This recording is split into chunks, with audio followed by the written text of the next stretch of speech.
अभी हम देखते हैं प्राचीन भारतीय इतिहास के आधुनिक लेखक, क्योंकि प्राचीन भारतीय इतिहास में आज के लेखक हैं, कुछ लेखक भी रहे होंगे। तो उन लेखकों की हम बात कर रहे हैं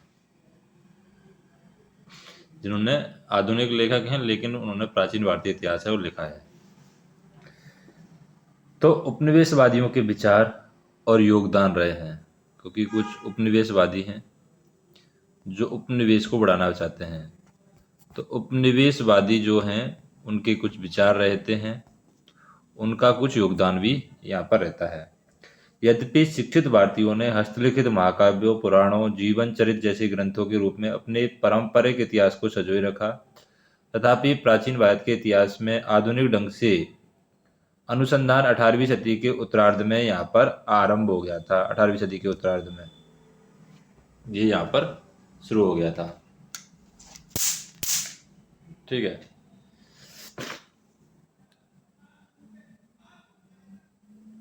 ब्रिटेन वालों ने जब यहाँ शासन कायम किया था तब उन्हें औपनिवेशिक प्रशासन के हित में इसकी आवश्यकता प्रतीत हुई। जब 1765 में बंगाल और बिहार ईस्ट इंडिया कंपनी के शासन में आया, 1765 की हम बात कर रहे हैं।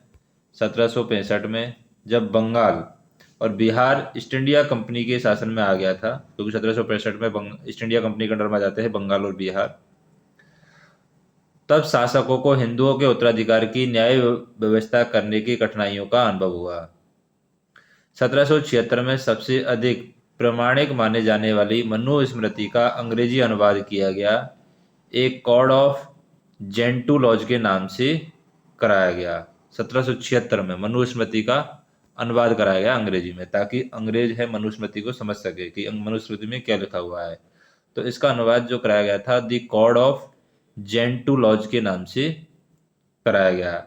और हिंदुओं के दीवानी न्याय कार्य में पंडित लोग और मुसलमानों के दीवानी न्याय कार्य में मौलवी लोग ब्रिटिश जजों के साथ यहाँ पर लगा दिए गए, क्योंकि हिंदू है पंडितों को मानते थे, मुसलमान है वो मौलवियों को मानते थे।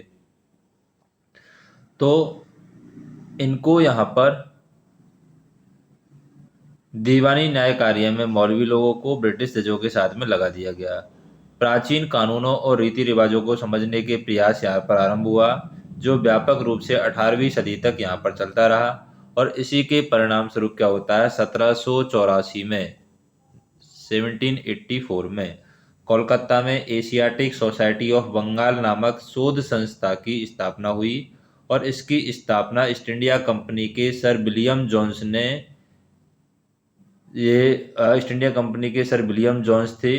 ये सिविल सर्वेंट थे ईस्ट इंडिया कंपनी के। इन्होंने इसकी संस्था की स्थापना की। कब की थी? 1784 में कोलकाता में की थी। एशियाटिक सोसाइटी ऑफ बंगाल नामक शोध संस्था की स्थापना की थी। ईस्ट इंडिया कंपनी के सर विलियम जोन्स थे जो कि सिविल सर्वेंट थे। इन्होंने इसकी स्थापना की। इन्होंने 1789 में अभिज्ञान शाकुंतलम नामक नाटक को अंग्रेजी में अनुवाद भी किया था। जो अभिज्ञान शाकुंतलम नाटक है इसका 1789 में इसने क्या किया, अनुवाद भी कर लिया। ठीक है, 1789 में। जबकि भागवत गीता का अंग्रेजी अनुवाद है 1785 में। भागवत गीता का अंग्रेजी अनुवाद किसने जो कब किया था? 1785 में विलिकंस ने किया था। और 1804 में मुंबई में एशियाटिक सोसाइटी की स्थापना 1804 में होती है। एशियाटिक सोसाइटी की स्थापना कहाँ पर होती है? मुंबई में होती है। ठीक है। और 1823 में लंदन में Asiatic society of great Britain स्थापित होता है। 1823 में कहाँ पर? लंदन में। किस नाम से होता है? Asiatic society of great Britain यहाँ पर स्थापित हुई। विलियम जोन्स ने यह प्रतिपादित किया कि मूलतः यूरोपीय भाषाएं संस्कृत और ईरानी भाषाओं से बहुत ही मिलती हैं। और इस तथ्य की खोज ने जर्मन, फ्रांस, रूस आदि यूरोपीय देशों में भारतीय विद्या के अध्ययन की गहरी रुचि जताई। 19वीं सदी के पूर्वार्ध में, अगर हम देखें 19वीं सदी के पूर्वार्ध मतलब आधे से पूर्व, 1950 से पहले के, इंग्लैंड और कई अन्य यूरोपीय देशों में संस्कृत के आचार्य पद यहाँ पर स्थापित हुए। भारतीय विद्या के अध्ययन को सबसे अधिक बढ़ावा दिया गया जर्मन के सपूत एफ मैक्स मूलर ने। इन्होंने भारतीय विद्या के अध्ययन को सबसे ज़्यादा बढ़ावा दिया था। जर्मन के थे, जर्मन के सपूत का नाम क्या था? F.X. मूलर थे। इनका अधिकांश जीवन है इंग्लैंड में ही बीता था। 1857 के विद्रोह ने ब्रिटिश शासकों की आंखें खोल दी। उन्हें महसूस हो गया कि जिन विदेशी लोगों पर उन्हें शासन करना है, उनके रीति रिवाज और सामाजिक व्यवस्था को उन्हें गहन ज्ञान प्राप्त करना होगा। और इसी तरह क्रिश्चियन मिशनों के धर्म प्रचारकों ने भी हिंदू धर्म की दुर्बलताओं को जानना आवश्यक समझा, ताकि वे धर्म परिवर्तन करा सकें और इसके द्वारा ब्रिटिश साम्राज्य को मजबूत बना सके। इन आवश्यकताओं की पूर्ति के लिए मैक्स मूलर के संपादकत्व में विशाल मात्रा में प्राचीन धर्म ग्रंथों का अनुवाद किया गया और ये अनुवाद sacred books of the east series में कुल मिलाकर 50 खंडों में, जिसमें कई खंडों के अनेक भाग हैं, उनमें प्रकाशित हुए। उस बुक का नाम था secret books of the series, secret books of the east series.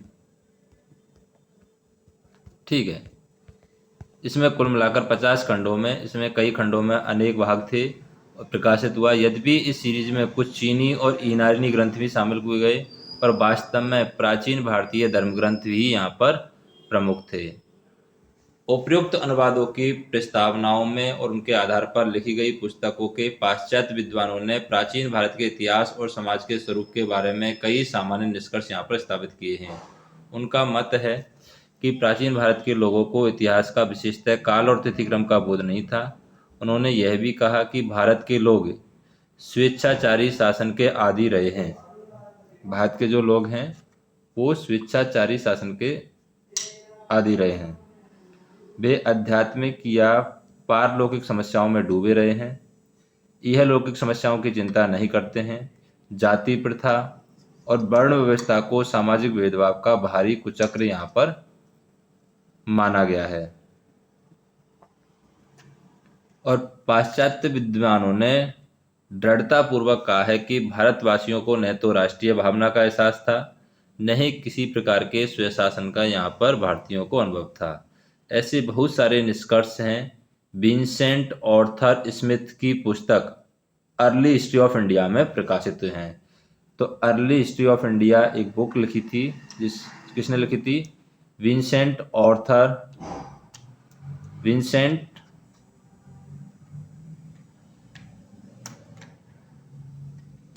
Smith ने यहाँ पर लिखी थी। उन्होंने प्राचीन भारत का एक पहला सुव्यवस्थित इतिहास 1904 में यहाँ पर तैयार कर लिया था, प्राचीन भारत का। उन्होंने यह पुस्तक उपलब्ध स्रोतों के गहन अध्ययन के आधार पर लिखी थी और इसमें राजनीतिक इतिहास की प्रधानता दी गई थी। यह लगभग 50 वर्षों तक पाठ्य पुस्तक का काम देती रही और आज भी विद्वान लोग इसका उपयोग करते हैं। इतिहास के प्रति स्मिथ की दृष्टि साम्राज्यवादी थी। स्मिथ की दृष्टि कैसी थी यहाँ पर? इतिहास के प्रति साम्राज्यवादी, ठीक है, साम्राज्यवादी दृष्टिकोण ही रखते थे। इंडियन सिविल सर्वेंट के निष्ठावान सदस्य के रूप में उन्होंने भारत में विदेशियों की भूमिका को उजागर किया। उनकी पुस्तक के 1/3 भाग में केवल सिकंदर का आक्रमण यहाँ पर वर्णित है। जो सिकंदर ने आक्रमण किया था, 1/3 भाग में सिकंदर का आक्रमण ही वर्णित है। और इसमें भारत के स्वेच्छाचारी शासन वाला देश कहा गया है, जिसे ब्रिटिश शासन की स्थापना से पहले कभी राजनीतिक एकता का अनुभव नहीं हुआ था। उन्होंने लिखा है कि वस्तुतः भारतीय इतिहासकारों का सरोकार शासन के एकमात्र स्वरूप तानाशाही से है। सारांश यह है कि ब्रिटिश इतिहासकारों ने भारतीय इतिहास की जो व्याख्या की थी, उनका लक्ष्य था कि भारत के चरित्र और उपलब्धियों को नीचे दिखाना और विदेशी शासन को न्यायोचित ठहराना। और इसमें कई निष्कर्ष है, कुछ मान्य भी प्रतीत होते हैं। उदाहरण के लिए चीनियों की तुलना में भारतवासियों ने तिथि क्रम का कोई प्रबल बोध यहाँ पर नहीं दिखाया है।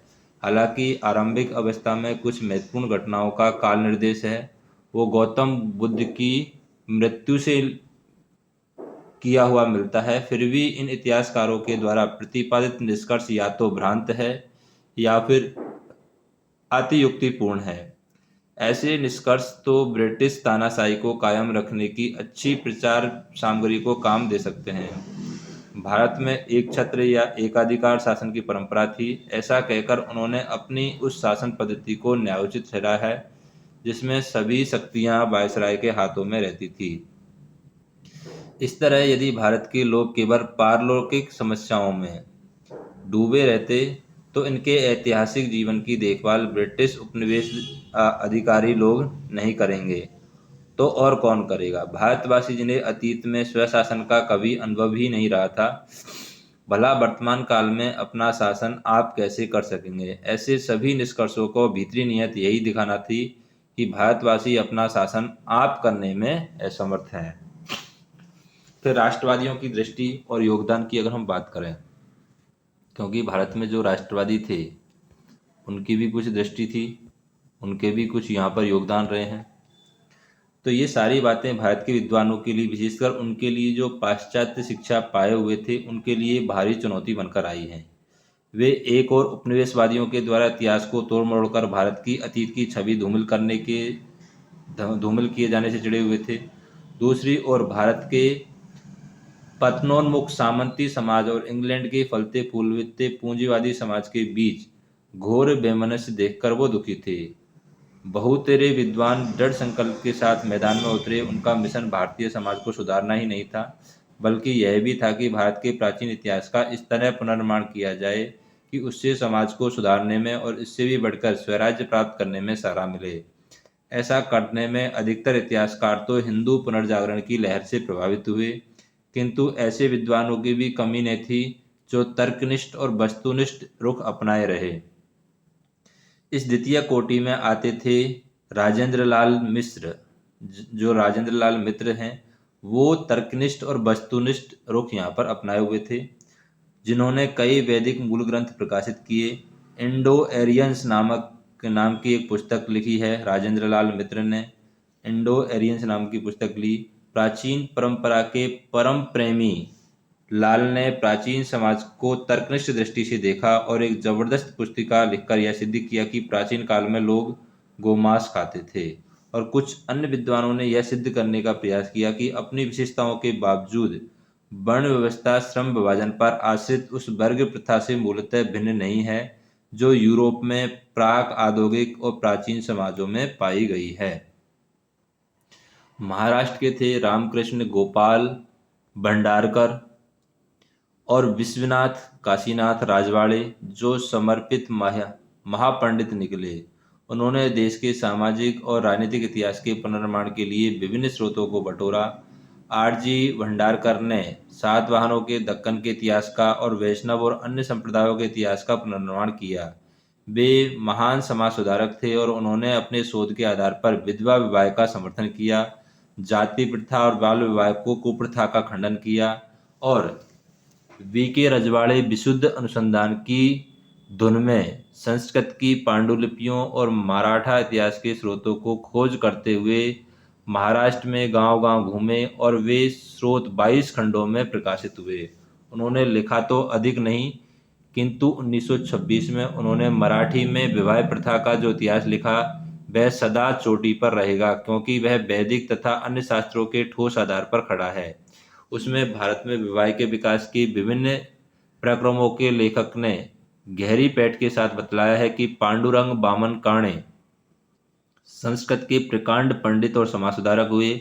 उन्होंने विदित्वा की चली आ रही परंपरा को आगे बढ़ाया। उनका विशाल कीर्ति स्तंभ हिस्ट्री ऑफ धर्मशास्त्र, जो वर्तमान सदी में 5 खंडों में प्रकाशित हुआ है, सामाजिक नियमों आचारों का विश्वकोश है और इसके सारे हम भारत के सामाजिक प्रक्रियाओं का अध्ययन कर सकते हैं। भारतीय विद्वानों ने राज व्यवस्था यानी पॉलिटी और राजनीतिक इतिहास का गंभीर अध्ययन करके यह सिद्ध किया है कि भारत का अपना राजनीतिक इतिहास है और भारतवासियों को प्रशासन की अच्छी जानकारी थी। और इस विषय में श्रेय के अधिकारी हैं पुरालेखविद देवदत्त रामकृष्ण भंडारकर, जिन्होंने अशोक पर तथा प्राचीन भारत की राजनीतिक संस्थाओं पर कई पुस्तकें प्रकाशित की हैं। और भी अधिक महत्वपूर्ण कार्य किया है हेमचंद्र राय चौधरी ने, जिन्होंने भारत यानी महाभारत काल से तथा ईसा पूर्व 10वीं सदी तक गुप्त साम्राज्य के अंत तक प्राचीन भारत के इतिहास का पुनर्निर्माण किया है। वे चूंकि यूरोपीय इतिहास के अध्यापक थे, इसलिए उन्होंने इस पुस्तक में कुछ नए तरीकों और तुलनात्मक दृष्टि को अपनाया है। राय चौधरी ने काल विभाजन की समस्या का विवेचन तो नहीं किया, लेकिन उनका प्राचीन भारत का इतिहास ईसा की 6वीं सदी तक आकर समाप्त हुआ। प्राचीन भारतीय इतिहास के पुनर्निर्माण के वीए स्मिथ के योगदान को सराहते हुए राय चौधरी ने उक्त ब्रिटिश विद्वान की कई बातों में आलोचना की है और उनके लेख त्रुटिहीन विद्वता के द्योतक हैं, किंतु यहाँ वे अशोक की शांति नीति की आलोचना करते हैं, जहाँ घोर ब्राह्मणवाद का आग्रह प्रकट हो जाता है।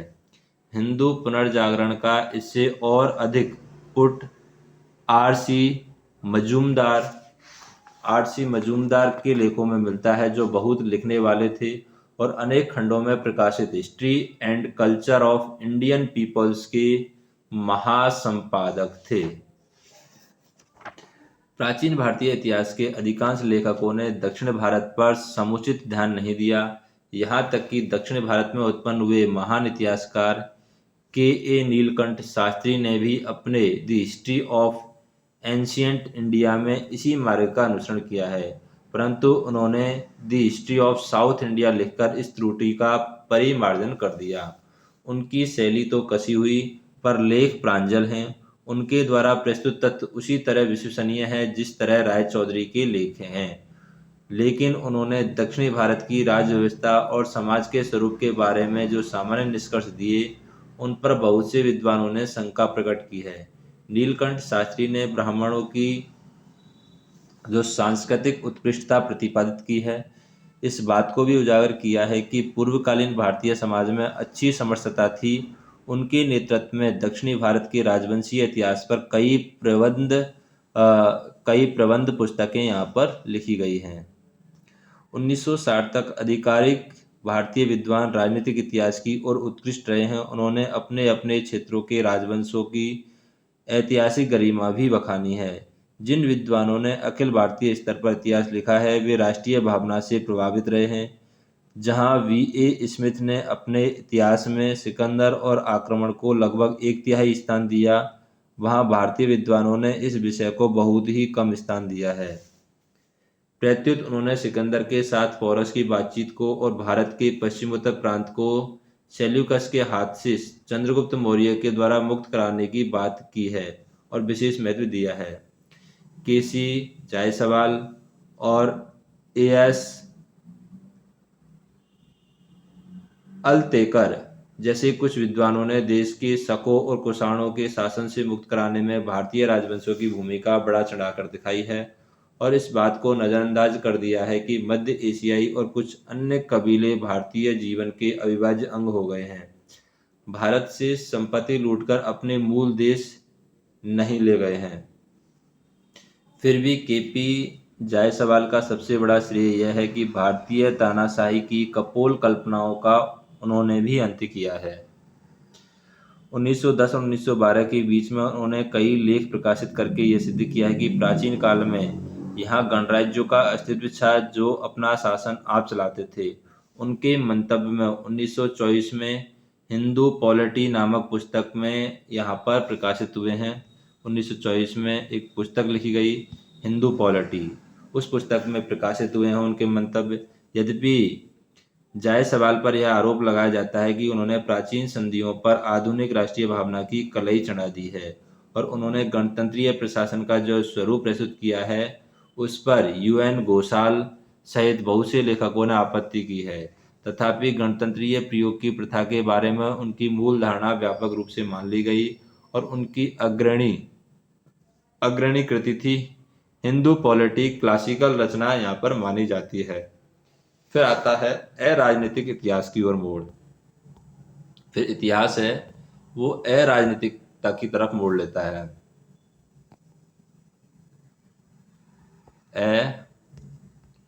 अराजनीतिक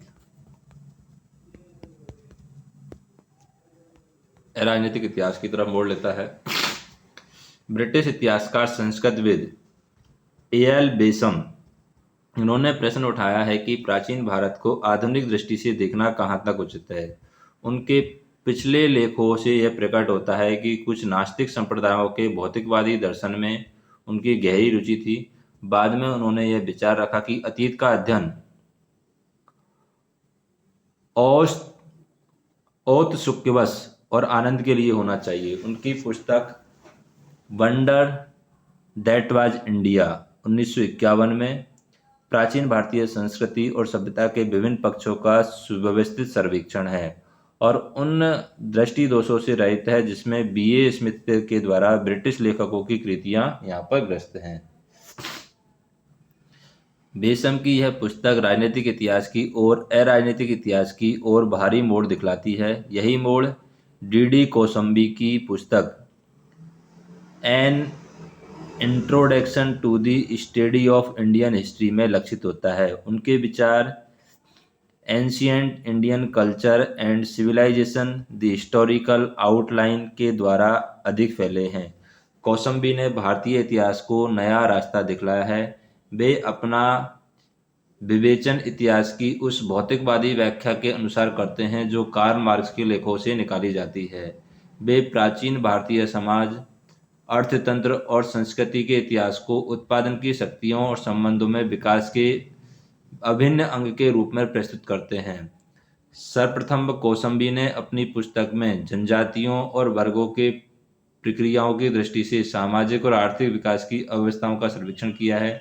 उनकी आलोचना बेसम सहित अनेक विद्वानों ने की है, लेकिन उनकी पुस्तक का उपयोग फिर भी व्यापक रूप से होता रहा है। पिछले 40 वर्षों के दौरान प्राचीन भारत पर काम करने वाले विद्वानों की कार्यप्रणाली और दिशा में बदलाव आया है। वे अब सामाजिक, आर्थिक और सांस्कृतिक प्रतिक्रियाओं पर अधिक जोर देते हैं। उनका संबंध राजनीतिक गतिविधियों से जोड़ने का प्रयास करते हैं। वे मूल ग्रंथों के भीतरी स्त्रीकरण को देखते हैं और उनके पारंपरिक स्वरूप को पुरातात्विक एवं नैवैज्ञानिक साक्ष्यों से मिलाते हैं। ये सभी ऐतिहासिक अध्ययन के शुभ लक्षण हैं और दुर्भाग्यवश कुछ लेखक धर्म की भूमिका को अधिक महत्व देने लगे और ऐसा समझने लगे कि सारी अच्छी चीज़ों का उद्भव भारत में ही हुआ है।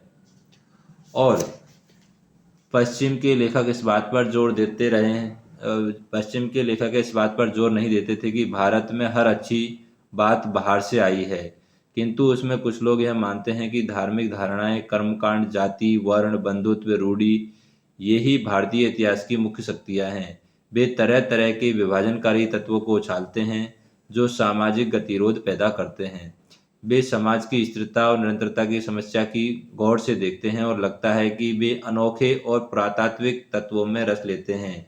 वे चाहते हैं कि वे तत्व यूं ही बने रहे और इस तरह की दृष्टि का यही आशय होता है कि भारतीय समाज नहीं बदला है, नहीं बदला जा सकता है। उनका अर्थ होता है कि विकास की दौड़ में पिछड़ा रहना भारतीय चरित्र का अभिन्न अंग है।